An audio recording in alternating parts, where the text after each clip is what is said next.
नमस्कार, दिन भर की बड़ी खबरों में आपका स्वागत है। मैं हूं परवीन शेख।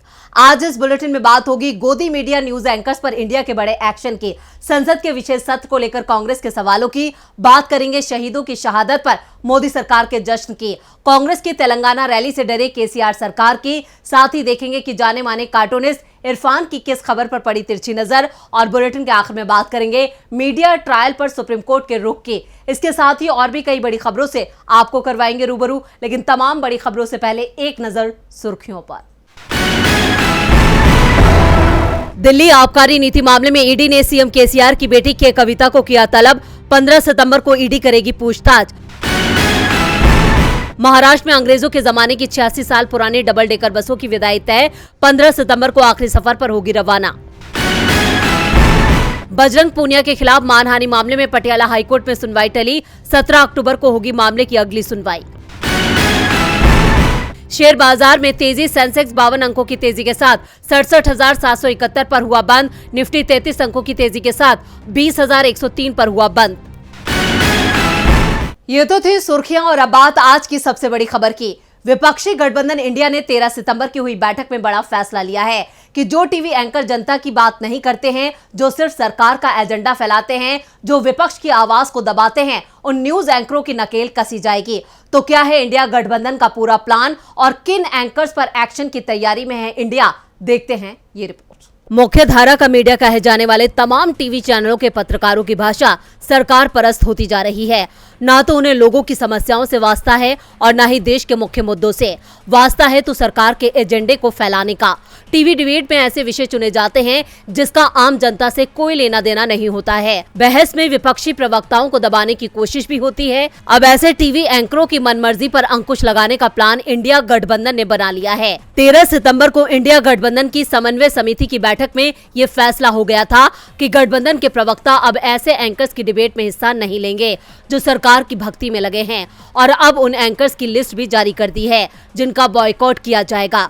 गुजरात यूथ कांग्रेस ने सोशल मीडिया एक्स पर न्यूज एंकरों की लिस्ट जारी की है और कैप्शन में लिखा है, एक कदम नफरत मुक्त भारत की तरफ। जिन एंकरों के कार्यक्रम का बहिष्कार इंडिया करेगा उसमें अदिति त्यागी, अमन चोपड़ा, अमीश देवगन, आनंद नरसिम्हन, अर्नब गोस्वामी, अशोक श्रीवास्तव, चित्रा त्रिपाठी, गौरव सावंत, नविका कुमार, प्राची पराशर, रूबिका लियाक, शिव अरुण, सुधीर चौधरी, सुशांत सिन्हा। ये वही न्यूज एंकर हैं जो विपक्ष के नेताओं और गैर बीजेपी शासित राज्यों की सरकारों को लेकर नेगेटिव खबरें चलाता है।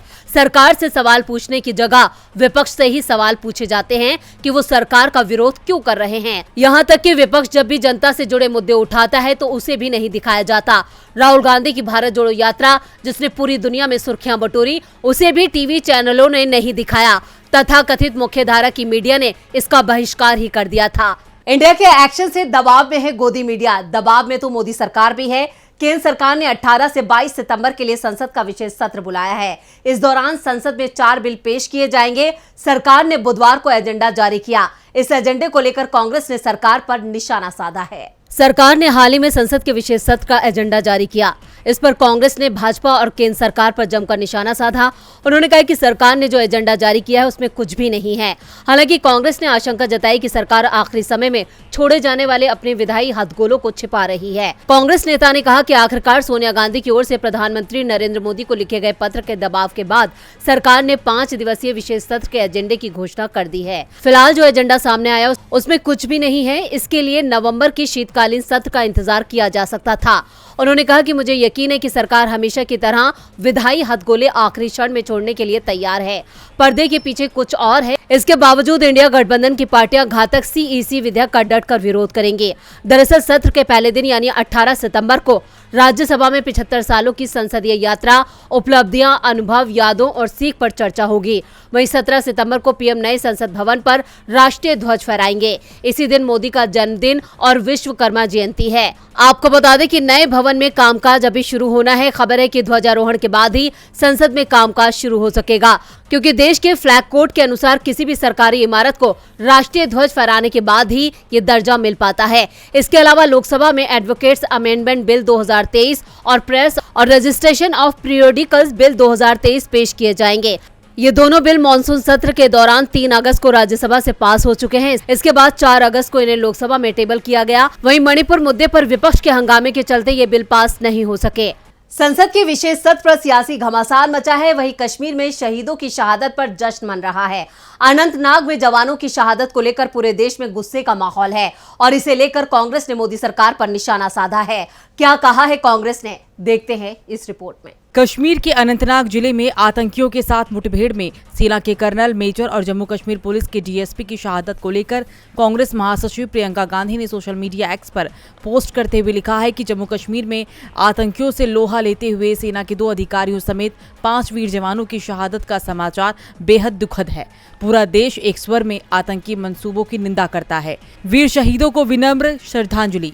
देश सदैव उनका व उनके परिवार का ऋणी रहेगा। शोकाकुल परिजनों के प्रति मेरी गहरी संवेदनाएं। वहीं कांग्रेस नेता पवन खेड़ा ने मोदी सरकार पर हमला करते हुए माइक्रो ब्लॉगिंग साइट एक्स पर लिखा कि आज जिस समय सीमा पर हमारी सेना के 3 अधिकारियों के शहीद होने की दुखद खबरें आ रही थी, उसी समय भाजपा हेडक्वार्टर में बादशाह के लिए जश्न की महफिल सजी थी। चाहे कुछ भी हो जाए, प्रधानमंत्री अपनी वाहवाही को टाल नहीं सकते। वहीं सुप्रिया श्रीनेत ने भी एक्स पर पोस्ट करते हुए लिखा कि कश्मीर में आतंकी मुठभेड़ में सेना और पुलिस के 3 अफसर शहीद हो गए। उनके छोटे बच्चों की तस्वीरें देख कलेजा फटता है और यहाँ जश्न ही नहीं थमा। इन्होंने पुलवामा में 40 जाबाजों की शहादत के बावजूद भी शूटिंग नहीं रोकी थी। अकल्पनीय असंवेदनशीलता है। आपको बता दें कि दरअसल G20 के सफल आयोजन को लेकर बीजेपी के नेशनल हेडक्वार्टर में बुधवार शाम पीएम मोदी के स्वागत कार्यक्रम का आयोजन किया गया था। पार्टी के राष्ट्रीय अध्यक्ष जेपी नड्डा ने पीएम का स्वागत किया। इस दौरान कई केंद्रीय मंत्री, सांसद मौजूद थे। पीएम के स्वागत के लिए नारेबाजी की गई और पार्टी में जश्न का माहौल था, जिसे लेकर कांग्रेस ने सवाल खड़े किए हैं। शहीदों पर पीएम मोदी की चुप्पी उनके राष्ट्रवाद की हकीकत बयां करती है। हकीकत तो केसीआर सरकार के भी सामने आ चुकी है। 17 सितंबर को हैदराबाद का भारत में विलय हुआ था और इसको लेकर पूरे तेलंगाना में कई बड़े राजनीतिक कार्यक्रम हो रहे हैं, लेकिन सभी की नजरें कांग्रेस की रैली पर हैं। लेकिन कांग्रेस की रैली को रोकने की कोशिश हो रही है। क्या है पूरी खबर, देखते हैं इस रिपोर्ट में। तेलंगाना विधानसभा चुनाव से पहले कांग्रेस अध्यक्ष मल्लिकार्जुन खड़गे ने कांग्रेस वर्किंग कमेटी की बैठक हैदराबाद में बुलाई है। 16-17 सितंबर को यह बैठक होगी और बैठक के बाद 17 सितंबर को बड़ी रैली होगी। कांग्रेस ने रैली की तैयारियां तेज कर दी है। दावा किया जा रहा है कि इस रैली के सहारे कांग्रेस तेलंगाना में अपनी ताकत का प्रदर्शन भी करेगी। रैली में 10 लाख से ज्यादा लोगों को जुटाने की तैयारी हो रही है। रैली के दौरान YSRTP का विलय भी कांग्रेस में होना तय माना जा रहा है। कांग्रेस कार्यकर्ताओं में भी जबरदस्त उत्साह दिखाई दे रहा है और इस उत्साह से सत्ताधारी BRS और बीजेपी दोनों को ही डर लग रहा है। इसलिए अब कांग्रेस की रैली में रुकावट डालने की कोशिश तेज हो गई है। तेलंगाना पुलिस ने साफ कर दिया है कि कांग्रेस की रैली में ज्यादा भीड़ जुटाने की इजाजत नहीं दी जाएगी। सिर्फ 10,000 लोगों को ही रैली में शामिल होने की अनुमति दी जाएगी। दरअसल कांग्रेस की रैली को रोकने की शुरुआत से ही तैयारी की जा रही है। सबसे पहले तो जिस मैदान में कांग्रेस की रैली थी, उस रैली को दूसरे आयोजनों के लिए बुक करा लिया गया और कांग्रेस को मैदान ही देने से मना कर दिया गया। रैली के लिए मैदान तय हुआ तो अब सरकार रैली में आने से लोगों को रोकने की तैयारी में जुट गई है। दूसरी ओर कांग्रेस ने भी साफ कर दिया है कि वो सरकार के दबाव में झुकेंगे नहीं। इस रैली में सोनिया गांधी तेलंगाना की जनता को 5 गारंटियां भी देगी। कांग्रेस नेताओं ने कहा है कि वे सार्वजनिक बैठक में युवाओं, SC, ST और अल्पसंख्यकों के लिए पार्टी की अलग अलग घोषणाओं या वादों की घोषणा करेंगे। तेलंगाना में कांग्रेस के दबदबे से सीएम केसीआर की धड़कनें तेज हैं। धड़कनें तो सीएम एकनाथ शिंदे की भी बढ़ी हुई हैं। एकनाथ शिंदे गुट के 16 बागी विधायकों की अयोग्यता पर सुप्रीम कोर्ट का फैसला करीब 4 महीने पहले आया था, जिसमें अदालत ने बागी विधायकों की सदस्यता पर फैसला स्पीकर पर छोड़ दिया था। जिसके बाद महाराष्ट्र विधानसभा अध्यक्ष राहुल नार्वेकर ने शिंदे गुट के विधायकों की अयोग्यता पर सुनवाई की है। महाराष्ट्र में शिवसेना शिंदे गुट के विधायकों को अयोग्य घोषित करने की याचिकाओं पर सुनवाई चल रही है। गुरुवार दोपहर 2 बजे तक विधानसभा अध्यक्ष राहुल नार्वेकर ने विधानसभा के सेंट्रल हॉल में विधायकों का पक्ष सुना। शिवसेना के दोनों धड़ों के वकील विधानसभा पहुंचे। विधानसभा अध्यक्ष राहुल नार्वेकर ने वकीलों को निर्देश दिया कि वो सिर्फ स्पीकर को ही एड्रेस करेंगे, किसी व्यक्ति विशेष की तरफ नहीं देखेंगे। सुनवाई शुरू होते ही ठाकरे गुट की ओर से पार्टी व्हिप सुनील प्रभु ने विधानसभा अध्यक्ष के सामने अर्जी दी। उन्होंने कहा कि महाराष्ट्र के सभी लोग फैसले का इंतजार कर रहे हैं, इसलिए विधानसभा अध्यक्ष को आज ही फैसला देना चाहिए। वहीं सुनवाई खत्म होने के बाद शिंदे गुट के वकील अनिल साखरे ने मीडिया से कहा कि हमें उद्धव गुट की ओर से दस्तावेज नहीं मिले हैं। जवाब में ठाकरे गुट के विधायक रविंद्र वायकर ने कहा कि ये शिंदे गुट की रणनीति का हिस्सा है। ये विधानसभा अध्यक्ष का काम है, वो दोनों गुटों को मामलों से जुड़े दस्तावेज मुहैया कराए। हम चाहते हैं कि इस मामले में 34 याचिकाएं दाखिल की गई है, सबको जोड़कर एक साथ सुना जाए। शिंदे गुट को एहसास है कि फैसला उनके खिलाफ जाएगा, इसलिए सुनवाई को लटकाने की कोशिश हो रही है और उद्धव गुट को जिस बात का डर था वो हुआ भी है, क्योंकि शिंदे गुट की मांग पर दोनों गुटों को याचिका से जुड़े दस्तावेज सौंपने के लिए विधानसभा अध्यक्ष ने 2 सप्ताह का समय दे दिया है। अब देखना होगा कि स्पीकर का फैसला किसके हक में आता है। इधर असम के सीएम हिमंता बिस्वा शर्मा पर जनता के हक के पैसे हड़पने का आरोप लगा है। कांग्रेस की तरफ से हिमंता पर भ्रष्टाचार के आरोप लगाए गए हैं। सरकार की योजना के पैसे अपने परिवार की मदद से हड़पने के आरोपों से सीएम घिरते दिख रहे हैं। कांग्रेस की ओर से लगाए गए आरोपों पर असम के मुख्यमंत्री हिमंत बिस्वा शर्मा और गौरव गोगोई के बीच अब सोशल मीडिया पर वार छिड़ गया है। 14 सितंबर को हिमंत बिस्वा शर्मा ने यहां तक कह दिया कि उनकी पत्नी पर लगे आरोप साबित हुए तो वो सार्वजनिक जीवन से संन्यास ले लेंगे।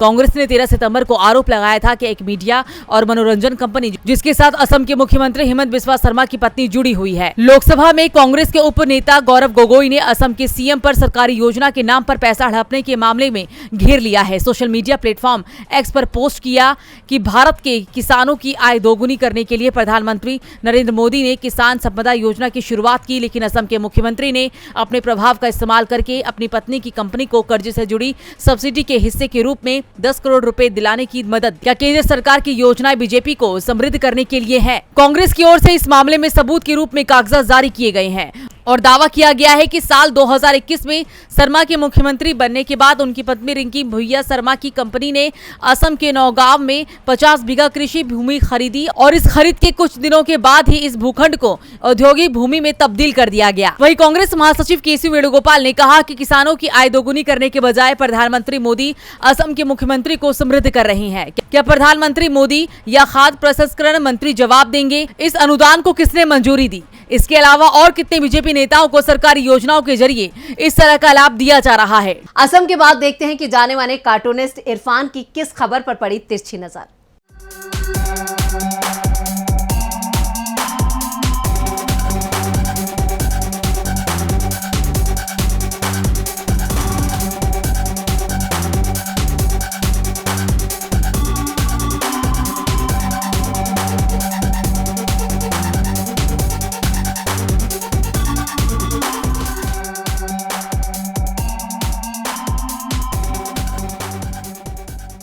18 सितंबर को संसद का विशेष सत्र होने जा रहा है। किस लिए? उसमें कोई नए 4 बिल पास होंगे। संसद जैसे अब बस नए बिल बनाने की जगह हो गई है, वो नए बिल पास करने की जगह हो गई है, वो बिल जो मित्रों के लिए लाभकारी हो। फिर जनता का नंबर कैसे आएगा? क्योंकि नंबर तो उनके पास हैं।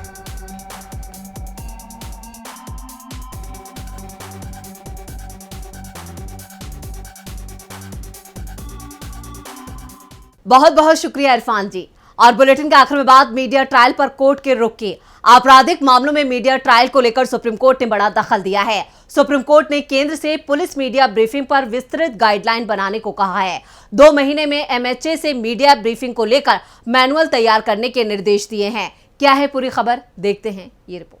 सुप्रीम कोर्ट के चीफ जस्टिस डीवाई चंद्रचूड़ की अगुवाई वाली बेंच ने होम मिनिस्ट्री को निर्देश दिया है कि मीडिया ट्रायल को लेकर गाइडलाइन बनाए और 3 महीने में ही तैयार करे। पक्षपाती मीडिया ट्रायल पर अब रोक जरूरी हो गई है, क्योंकि ये लोगों के मन में संदेह पैदा करती है। एक व्यक्ति को सीधे सीधे दोषी ठहरा दिया जाता है और मीडिया ट्रायल के चलते लोग भी उसे दोषी मानना शुरू कर देते हैं। कई बार तो मीडिया की खबरें ऐसी होती है जिससे पीड़ित के निजता के अधिकार का उल्लंघन भी होता है। कोर्ट ने कहा कि अभिव्यक्ति की आज़ादी और आरोपी के फेयर छानबीन के अधिकार और विक्टिम के अधिकार के बीच बैलेंस की जरूरत है। 1 अप्रैल 2010 को सरकार ने 1 दशक पहले गाइडलाइन बनाई थी। कोर्ट ने कहा था कि ये सुनिश्चित करना होगा कि कोई भी खुलासा मीडिया ट्रायल का कारण ना बने, खासकर इलेक्ट्रॉनिक मीडिया की रिपोर्टिंग को लेकर। कोर्ट ने इस मामले में गोपाल शंकर नारायण को कोर्ट सलाहकार बनाया था और कोर्ट सलाहकार ने कहा कि मीडिया को रिपोर्टिंग से रोका नहीं जा सकता, लेकिन सोर्स को सीमित किया जा सकता है। तो आज इस बुलेटिन में इतना ही। देखते रहिए डीबी लाइव। नमस्कार।